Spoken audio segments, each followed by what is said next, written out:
one as well is asbestos. Now, asbestos gets, every month there seems to be a national story with asbestos or some sort of news story online. So asbestos inspections, do you want to talk about that? No, look, that's pretty straightforward stuff from where I sit. I mean, you got building material. Well, it's not straightforward, actually. I'll take that back.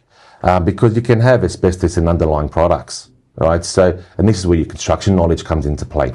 You look at an area of a building, you may see tiles in an old, closed up area that might have been a sunroom, that might have vinyl underneath it.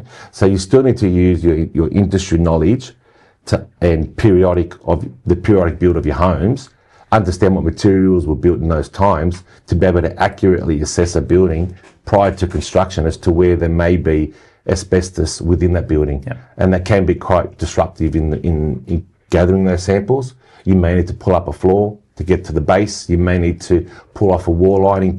There might be wallpaper and you go, hang on a minute, this looks like it was an outdoor area. Outdoor area would have had asbestos linings. Let's take this lining off to get to the secondary lining and so forth. So you do need to have a little bit of knowledge around it to identify it. Absolutely. And if it gets identified, you guys obviously have people you can bring in, or what's the next step after that? Yeah, I mean, look, it's like any inspection. You would then recommend what the next stages are. You would bring in the hazmat guys. You might to remediate that, remove it. We would carry out the clearance certificates, and it's always good to have a clearance certificate carried out by a third party, right?